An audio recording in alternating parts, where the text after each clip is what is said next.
Bismillahirrahmanirrahim. Waktu dan tempat dipersilakan.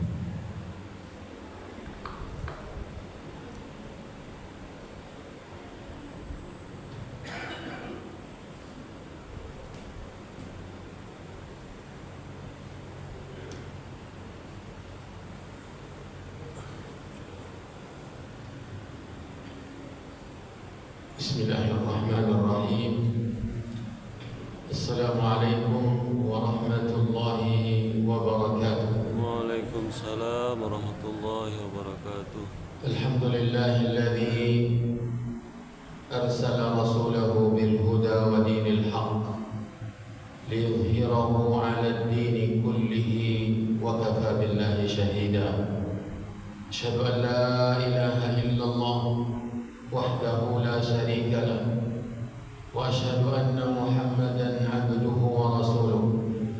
Allahumma salli wa sallim wa barik wa an'im ala nabiyyina wa rasulina wa habibina wa sayyidina Muhammadin wa ala alihi wa ashabihi wa man tabi'ahum bi ihsanin ila yaumiddin.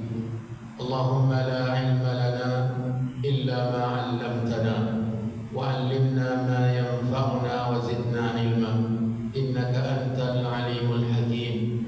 Allahumma inna nas'aluka 'ilman nafi'an wa rizqan tayyiban wa 'amalan mutaqabbala ya hayyu ya qayyum bi rahmatika nastaghith aslih lana sya'nana kullahu wa la takilna ila anfusina tarfata 'ain. Amma ba'du. Bapak-bapak, ibu-ibu, kaum muslimin, kaum muslimat, jemaah subuh Masjid Paripurna Al-Mujahidin yang semoga senantiasa dirahmati, dimuliakan, diridhai dan dilindungi oleh Allah Subhanahu wa taala. Alhamdulillah, segala puji dan syukur hanya milik Allah. Hari ini adalah hari pertama dari tahun ke-80 kemerdekaan Indonesia. Kemarin genap 79 tahun kemerdekaan negeri kita, negara kita, bangsa kita yang kita cintai ini. Bapak Ibu yang dirahmati dan dimuliakan oleh Allah, mungkin setelah kita lama meninggalkan perjalanan atau pelajaran sejarah tentang perjuangan anak bangsa di masa penjajahan, mungkin semakin jauh dari ingatan kita bahwa untuk sampai ke titik kemerdekaan yang diproklamirkan di tanggal 17 Agustus 1445, untuk mendapatkan itu sebagai anugerah dan nikmat dari Allah, perjuangan sudah tidak bisa terhitung lagi. Pertumpahan darah, harta yang dikeluarkan, kesempitan hidup, kesulitan, dan berbagai macam yang telah dilalui dan dialami oleh pahlawan-pahlawan bangsa kita. Mungkin kita tidak pernah mengenalnya lagi, kecuali hanya tokoh-tokohnya saja. Tetapi di sana bisa jadi ratusan ribu bahkan jutaan anak bangsa ini telah menumpahkan darah demi proklamir yang telah kita ketahui itu. Tanggal 17 Agustus kemerdekaan telah sah dan bahkan didukung langsung oleh berbagai negara termasuk Palestina. Bapak Ibu yang dirahmati dan dimuliakan oleh Allah, kemerdekaan adalah nikmat dari Allah, rahmat dan kasih sayang Allah. Allah Subhanahu wa taala memberikannya sebagai anugerah yang besar untuk bangsa ini. Andai kemerdekaan itu disebabkan oleh persenjataan, maka persenjataan yang dipakai oleh pejuang-pejuang bangsa ini tidaklah memadai. Andai disebabkan oleh kekuatan pasukan, besarnya jumlah pasukan dan tentara, itu pun juga tidak mencukupi untuk melawan musuh-musuh Islam. Tadi malam saya sempat kembali membaca bagaimana luar biasa perjuangan anak bangsa ini untuk meraih kemerdekaan. Mereka tidak mengenal lagi lelah, mereka tidak lagi mengenal apa yang dinamakan dengan rasa sakit karena luka dan yang lain-lain. Semua telah terjadi, semua telah dipersaksikan oleh muka bumi ini. Allah Subhanahu wa taala berfirman, wa idzal ardu muddat wa alqat wa idza di surat al-adiyat wal adiyati dhabha fal muriyati qadha fal mughirati subha fa'atharna bihi naq'a wa wasaqna bihi jam'a. Atau di surat yang sebelumnya, surat Al-Zalzalah, yang menjelaskan bahwa bumi ini akan memberitakan apa yang terjadi di atas permukaannya. Di surah Al-Zalzalah, ketika bumi menceritakan berita-berita yang terjadi di atas permukaannya sebagai saksi Allah. Bumi bersaksi di hadapan Allah tentang semua apa yang terjadi di atas permukaannya, termasuk darah-darah yang tumpah, nyawa-nyawa yang melayang karena perjuangan untuk mempertahankan, untuk meraih kemerdekaan. Bumi ini akan mempersaksikan satu demi satu dari orang-orang yang telah gugur baik di medan perang maupun di tempat yang lain untuk sampai meraih kemerdekaan tersebut. Allah Subhanahu wa taala Maha tahu. Allah Subhanahu wa taala ilmunya meliputi segala-galanya. Di hadapan Allah nanti mereka akan mendapatkan hasilnya, walaupun kita tidak mengenangnya lagi, walaupun kita tidak tahu siapa mereka, di mana asal mereka. Semua segi dan sudut di permukaan bumi pertiwi ini akan bersaksi di hadapan Allah tentang mereka. Bapak Ibu yang dirahmati dan dimuliakan oleh Allah, kemerdekaan adalah anugerah, nikmat dari Allah Subhanahu wa taala. Bila itu nikmat dan anugerah, kita yakin bahwa nikmat dan anugerah itu bisa jadi Allah bisa mencabutnya kembali. Maka untuk tetap kita merasakan kemerdekaan, menikmati kemerdekaan, maka ada 3 cara yang dijelaskan oleh agama kita. Yang pertama, ibadah syukur. Sebenarnya adalah ibadah syukur, mensyukuri nikmat Allah Subhanahu wa taala. Bagaimana kita mensyukuri nikmat Allah? Di antaranya adalah kemerdekaan ini. Yang pertama adalah menyadari, meyakini bahwa kemerdekaan adalah pemberian Allah, adalah anugerah Allah Subhanahu wa taala. Bila kita tidak menyadari itu, tidak menyadari bahwa kita diberi kemerdekaan oleh Allah, diberi anugerah dan nikmat, hidup bebas dari penjajahan oleh Allah Subhanahu wa taala, maka kita tidak akan mensyukurinya. Kita tidak akan menyadari. Mungkin hanya yang kita tahu adalah tanggal 17 itu adalah hari-hari untuk berhura-hura, untuk bergegap gempita dengan kesenangan yang terkadang lepas kontrol. Kita hanya sekedar bergembira sementara mereka telah menumpahkan darah. Kita hanya sekadar bersuka cita sementara mereka hidup dalam kesedihan dan kecemasan serta kekhawatiran. Bapak Ibu yang dirahmati dan dimuliakan oleh Allah, kita yakini bahwa kemerdekaan adalah nikmat Allah Subhanahu wa taala. Sampai hari ini sebagian dari saudara-saudara kita di berbagai negara belum mendapatkan kemerdekaan. Hidup masih di bawah desingan peluru, walaupun mereka sebagiannya sudah merdeka. Sebagian dari bangsa dan negara sudah merdeka, tetapi mereka hidup dalam kekacauan, tidak adanya keamanan. Hidup kalau ketika mereka keluar dari rumahnya, mereka belum yakin untuk bisa kembali dalam keadaan sehat walafiat. Mereka masih mencemaskan adanya peluru yang terkadang memang bukan sasarannya mereka, tetapi salah sasaran. Itulah sulitnya hidup ketika suasana tidak aman. Keamanan nikmat dari Allah Subhanahu wa taala. Yang kedua, dari mensyukuri nikmat kemerdekaan adalah memuji dan memuja Allah, menyanjung Allah, membesarkan Allah, selalu menyandarkan nikmat ini kepada Allah Subhanahu wa taala. Dengan memujinya, Allah, Engkau yang telah memberikan kemerdekaan, Engkau yang telah memberikan nikmat aman, Engkau yang telah memberikan segala-galanya untuk kami. Puji Allah Subhanahu wa taala dengan nama-namanya yang indah, dengan sifat-sifatnya yang maha indah kita dalam memuji Allah Jalla wa'ala.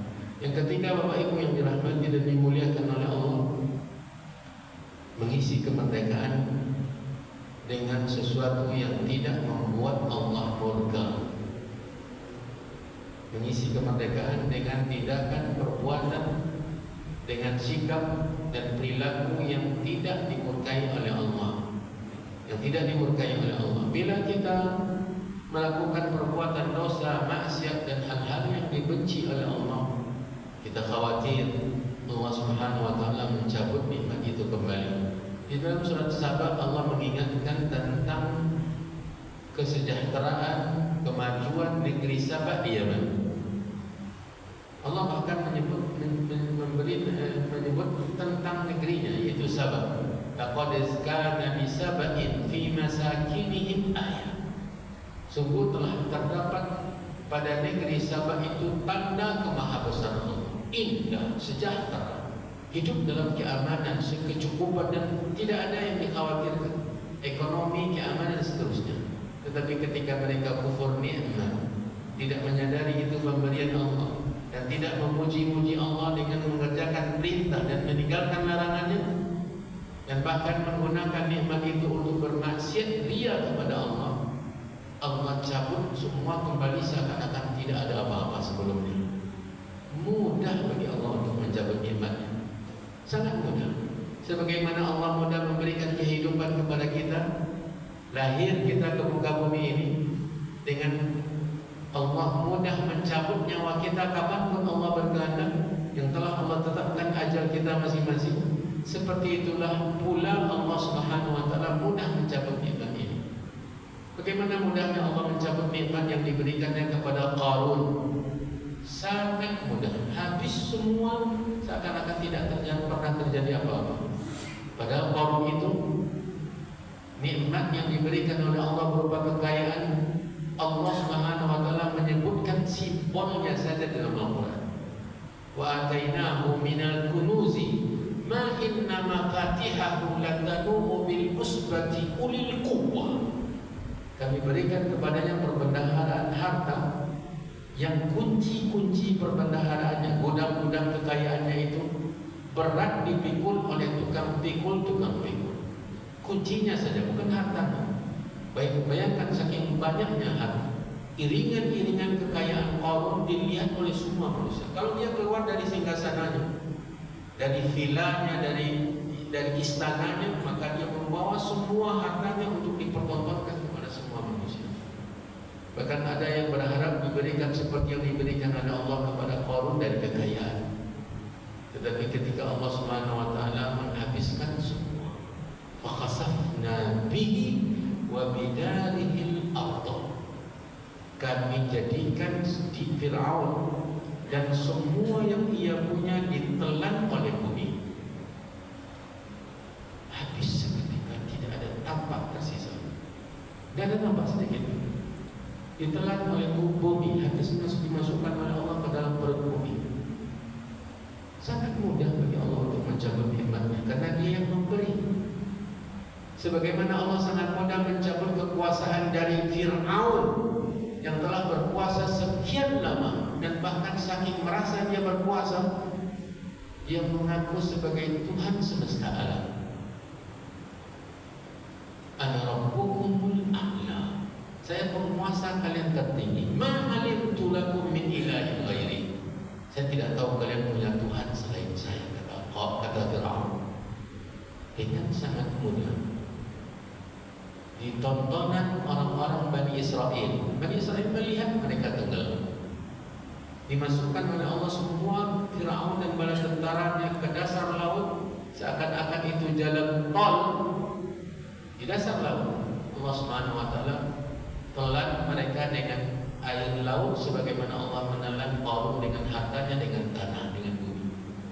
Tidak ada yang nampak di permukaan sedikit. Dan seakan-akan tidak terjadi sebelumnya apa? Seakan-akan tidak ada manusia di dalamnya. Pasukan yang besar semua dibawa dan diboyong oleh Fir'aun untuk mengejar Nabi Musa dan pengikut-pengikutnya dari Bani Israel. Habis semua, tidak ada yang tersisa. Umat-umat yang ingkar sebelumnya dari kaum Ad, kaum Tsamud dan yang lain-lain, dengan sangat mudahnya Allah membinasakan mereka. Sampai kaum Nabi Lut yang berhubungan sejenis laki-laki sesama laki-laki dan perbuatan dosa yang lain, itu diangkat negeri mereka oleh malaikat Jibril ke langit. Diangkat negeri mereka, perkampungan mereka oleh malaikat Jibril ke langit. Kemudian saking tingginya mereka diangkat sampai lolongan anjing-anjing negeri tersebut terdengar dari atas langit oleh para malaikat. Saking tingginya diangkat. Kemudian dibalikkan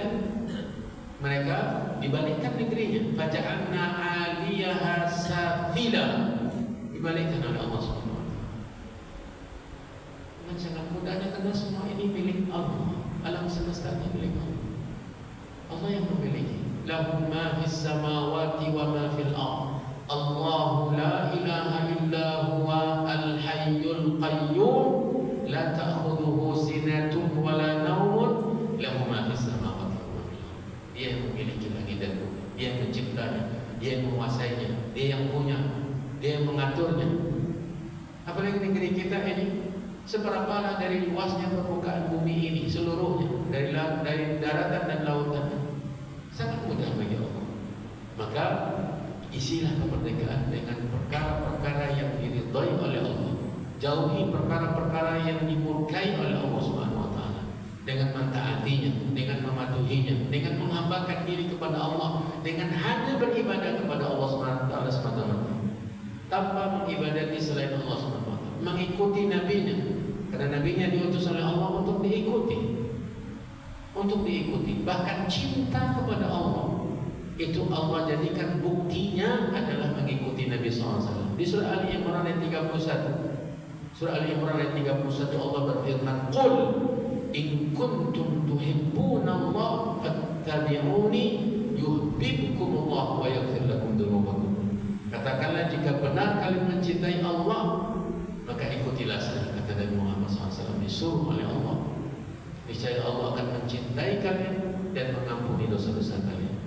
Bapak Ibu yang dirahmati dan dimuliakan oleh Allah, mari kita jaga kemerdekaan yang diberikan oleh Allah, disebabkan oleh pengorbanan yang tidak mungkin dihitung jumlah, nyawa yang melayang tidak mungkin dihitung jumlah, darah yang tertumpah tidak mungkin dihitung jumlah, pengorbanan harta, tenaga, waktu yang tidak mungkin kita bayangkan betapa banyaknya.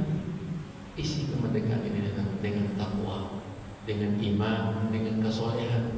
Jangan sampai kita mempertontonkan kepada Allah apa yang dimurkai dan dibenci oleh Allah Jalla wa'ala. Semoga Allah Subhanahu wa taala tetap menjaga negeri ini, tetap melindunginya, memberikan pemimpin-pemimpin yang memberikan perhatian besar kepada bumi pertiwi, kepada rakyat yang ada di bumi pertiwi ini, untuk menjaga kesejahteraan mereka, untuk melindungi dan memberikan pelayanan yang sebaik-baiknya kepada mereka. Semoga Allah Subhanahu wa taala mengembalikan kaum muslimin kepada agamanya dengan sebaik-baik pengembalian. Bapak Ibu yang dirahmati dan dimuliakan oleh Allah, ini saya sampaikan karena hari ini kita sudah masuk hari pertama untuk menyongsong tahun ke-80 kemerdekaan Indonesia. Kita tidak tahu apakah kita akan berjumpa dengan 17 Agustus 2025 yang akan datang. Kita tidak tahu. Hari ini hari pertama, dan kita harus ketahui bahwa nikmat yang diberikan oleh Allah untuk kita masing-masing yang paling besar adalah nikmat iman, nikmat Islam.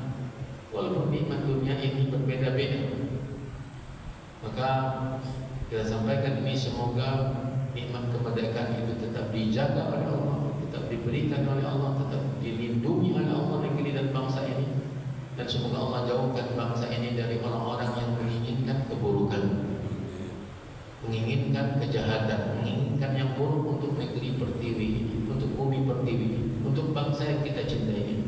Semoga Allah Subhanahu wa taala menjadikan semua yang berada di kepemimpinan negeri ini adalah orang-orang yang menginginkan kebaikan, yang mencintai negeri ini, yang menginginkan kebaikan untuk bangsa ini, untuk rakyat di bangsa kita yang kita cintai.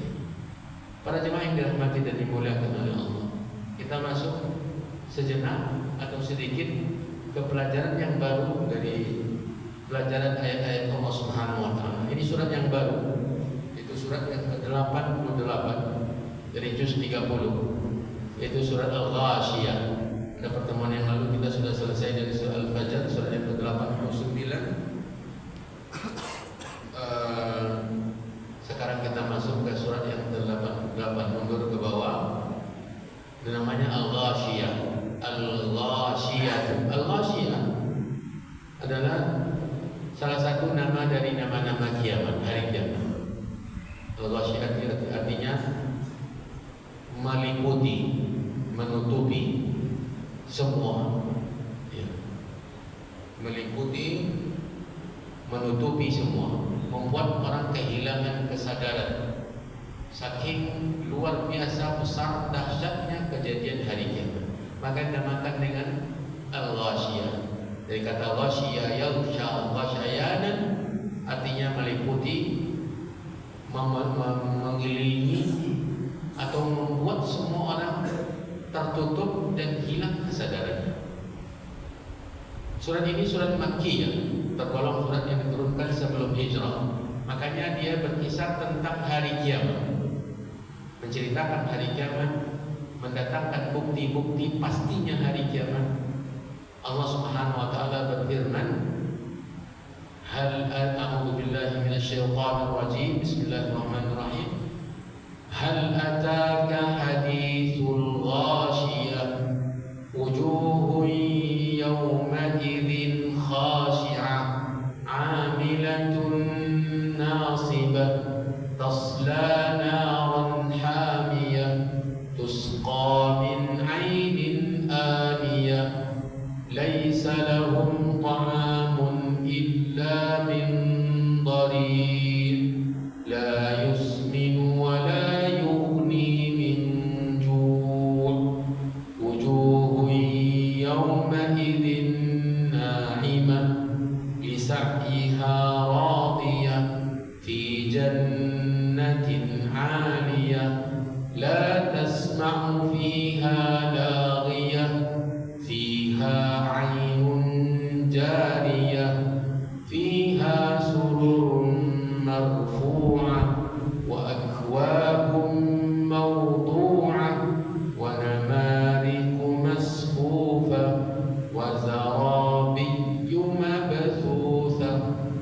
Itu semua cerita tentang hari kiamat. Setelah Allah ceritakan tentang keadaan hari kiamat, lalu Allah Subhanahu wa taala membagi manusia di hari kiamat itu kepada dua bahagian. Sekarang kita diberi hak untuk memilih bahagian yang mana yang kita suka. Allah bagi manusia dua bahagian ini, akan sampai kita ke pelajarannya pada pertemuan-pertemuan yang akan datang. Kita mulai dari ayat yang pertama, hal ataka hadithul ghasyiyah. Hal apakah ataka telah datang kepadamu hai Muhammad hadithul ghasyiyah, berita tentang hari kiamat. Hari kiamat ini memang gaib karena belum terjadi. Tidak ada yang tahu apa yang gerangannya akan terjadi di hari ini. Tetapi Allah Subhanahu wa taala sudah memberikan berita-berita tentang keadaan hari kiamat. Disampaikan kepada Nabi SAW berupa ayat Al-Quran atau berupa hadis Nabi SAW. Apa yang terjadi di hari kiamat. Di sini setelah Allah menanyakan kepada Nabi-Nya, apakah telah datang kepadamu berita tentang Al-Ghasyiyah, hari kiamat yang meliputi semua kejadiannya. Tidak ada yang luput dari kejadian hari kiamat tersebut. Kalau itu gempa, maka semua permukaan bumi gempa. Kalau itu luapan tsunami, luapan air laut ke daratan, maka semua daratan akan tsunami. Itu dimaksud dengan meliputi. Kalau sekarang gempa kan hanya titik-titik tertentu, bagian dari permukaan bumi. Begitu juga tsunami. Dan mungkin kita di Pekanbaru ini agak sedikit merasa nyaman, sehingga kita tidak terlalu takut dengan bencana. Karena kalau tsunami, laut jauh dari kita.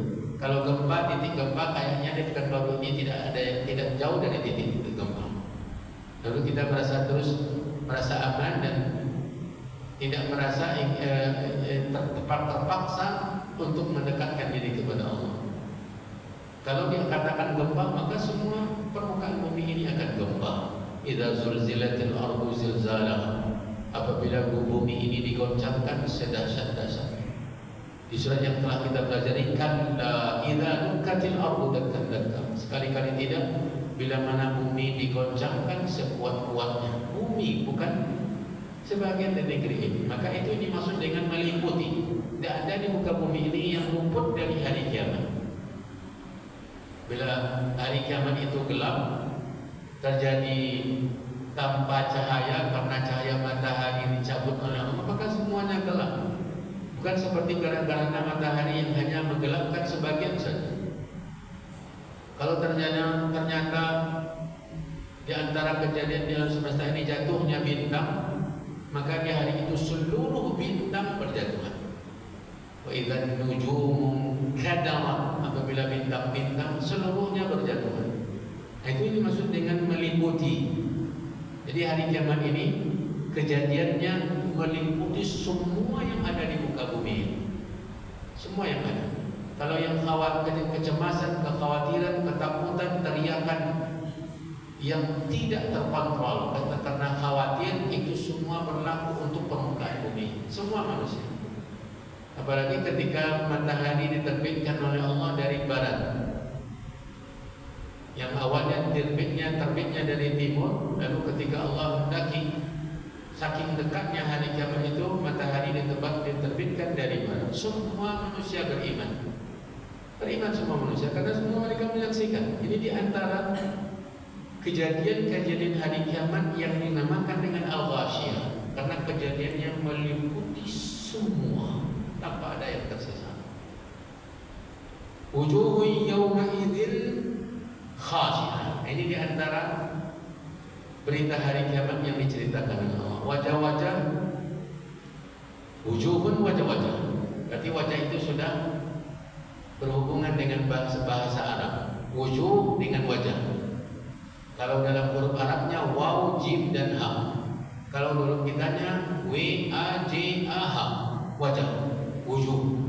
Wujuhun, wajah-wajah. Yauma idzin, pada hari itu, khasyi'ah, tertunduk hina. Ya, khasyi'ah, tertunduk hina, dzalila, hina. Kenapa mereka hina? Karena mereka kecewa, karena mereka menyesal, karena mereka cemas, karena mereka ketakutan. Pemilik wajah-wajah itu penuh dengan ketakutan dan kekhawatiran, kecemasan, karena mereka saat itu baru tahu bahwa mereka tidak punya apa-apa, tidak membawa apa-apa, tidak punya persiapan apa-apa. Wujuhun yawma idzin khasyi'ah. Wajah ini golongan yang pertama. Wajah-wajah pada hari itu ada yang khasyi'ah, yang tertunduk, hina, lesu, kecewa, menyesal, takut, dan seterusnya dari tanda-tanda kegagalan dan kekalahan.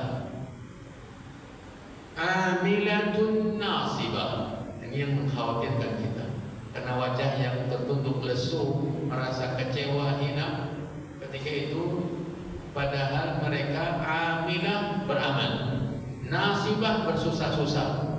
Amilatun, berusaha, beramal, nasibah, bersungguh-sungguh dan bersusah-susah beramal di dunia.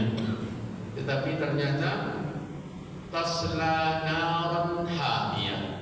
Tasla, memasuki. Wajah-wajah yang tadi kecewa, hina, yang dahulunya di dunia mereka ternyata termasuk orang-orang yang beramal, bekerja, berusaha, mati-matian, bersungguh-sungguh, tetapi ternyata hari itu tidak ada gunanya. Itu yang membuat mereka kecewa, itu yang membuat mereka merasa hina, itu yang membuat mereka menyesal.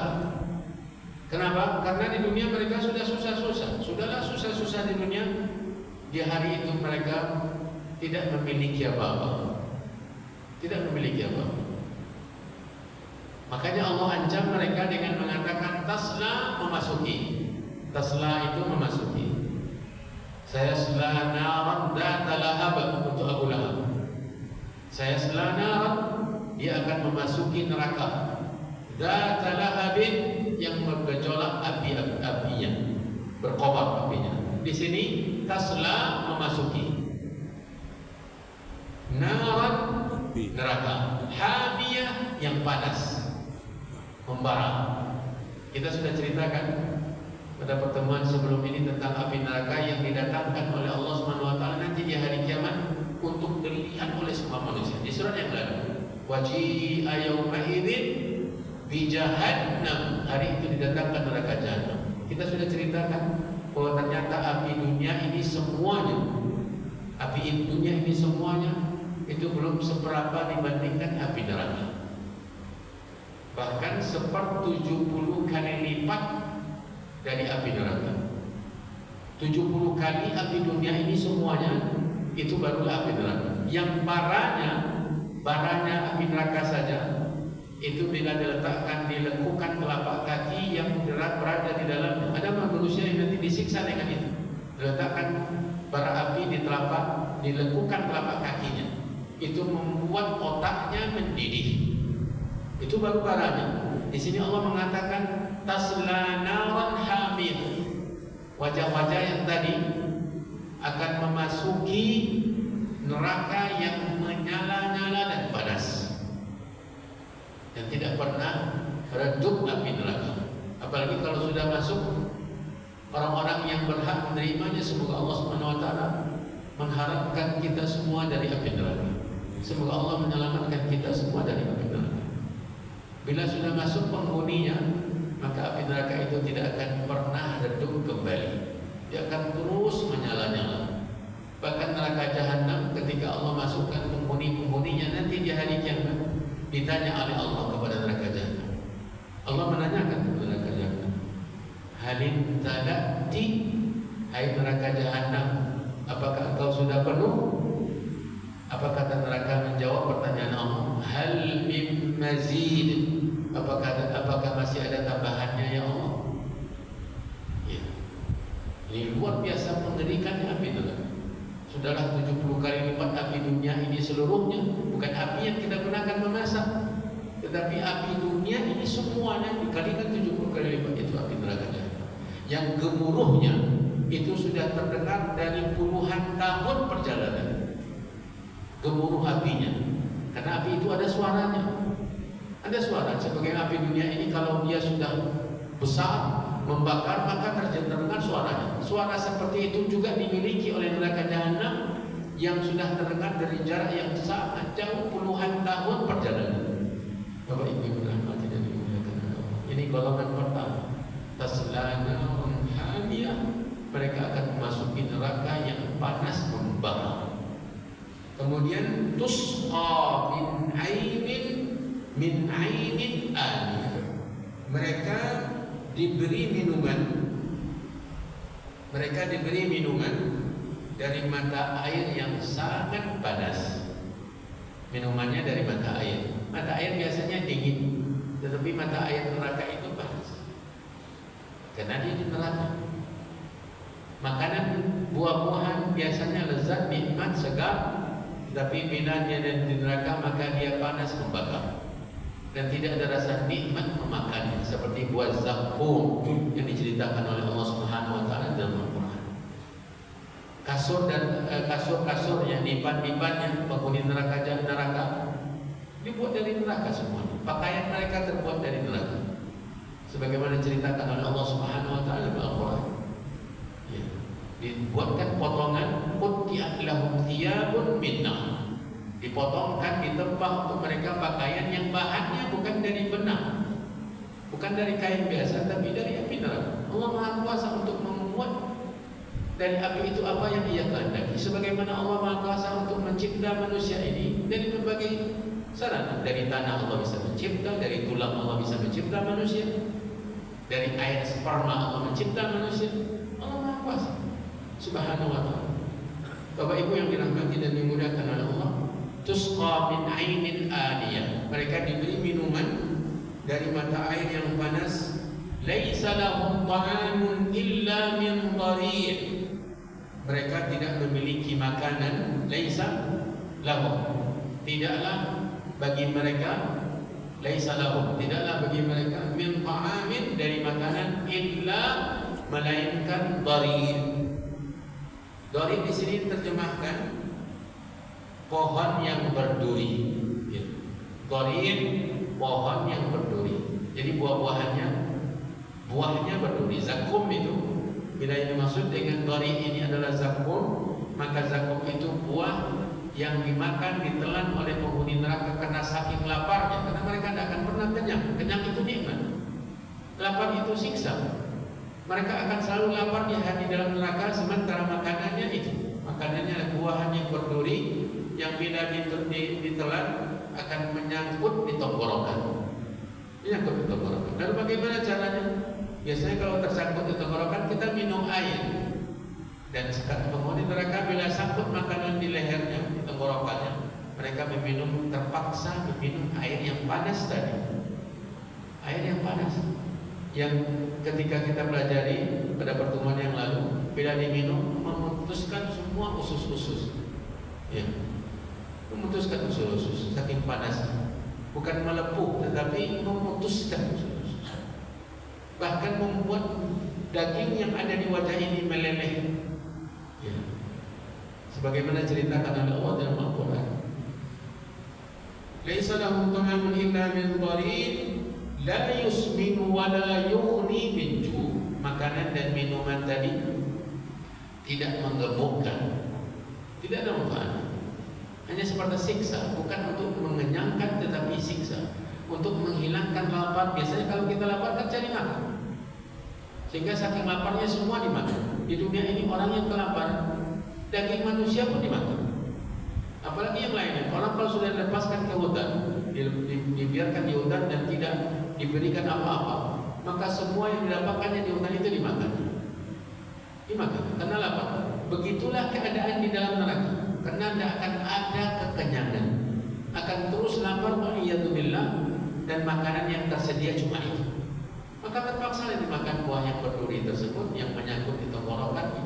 Bukan saja menyangkut, menyakitkan, karena dia sangkut kan sakit, berduri pula. Untuk menurunkannya sehingga tidak sangkut, tidak ada yang lain kecuali air yang panas tadi, dan bahkan nanah dan darah.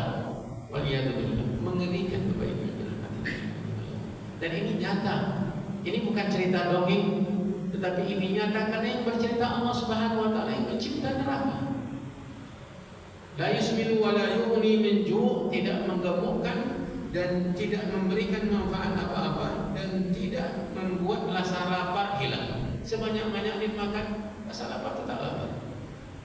Ya, ini bentuk siksa neraka yang diceritakan oleh Allah. Ini golongan yang pertama. Di hari kiamat itu setelah terjadi nanti akan ada golongan yang pertama ini. Dan saya yakin kita semua tidak mau menjadi golongan yang pertama. Saya yakin orang-orang yang mendengarkan suara saya di luar sana tidak akan mau menjadi golongan yang pertama. Tidak akan ada yang mau. Mengerikan. Dalam api yang bergejolak panas, minuman yang panas, makanan yang berduri, tidak ada rasa kenyang, tidak ada rasa lepas dahaga dan haus. Itulah keadaan hidup di neraka. Tidak akan ada yang mau. Tidak akan ada yang mau. Allah SWT berikan cara untuk selamat dari golongan yang pertama. Akan ada caranya, yaitu ketaatan kepada Allah, beriman kepada Allah, takwa kepada Allah SWT. Bapak Ibu yang dirahmati dan dimudahkan Allah, berdoalah selalu, memintalah selalu kepada Allah untuk dilindungi dari api neraka. Nabi SAW mengatakan, ista'idhu minal billahi minan nar. Mintalah pertolongan dengan Allah dari api neraka, perlindungan dari Allah dari api neraka. Takutlah kalian ke neraka, kata Nabi Muhammad SAW. Karena Nabi tahu, Nabi diberitakan oleh Allah, bahkan Nabi SAW melihat neraka, diperlihatkan oleh Allah api neraka, keadaan siksa neraka. Maka Nabi mengatakan, ittaqun nar, takutlah kalian ke neraka. Bahkan Nabi mengatakan, walau hanya dengan berinfak setengah dari satu butir kurma yang kita punya. Kata Nabi SAW, ittaqun nar walau bisyikki tamrati. Takutlah kalian ke neraka walau hanya dengan separuh dari satu butir kurma yang kalian punya, demi takut ke neraka Allah Subhanahu wa taala. Maka doa-doa Nabi banyak sekali meminta perlindungan dari Allah dari api neraka.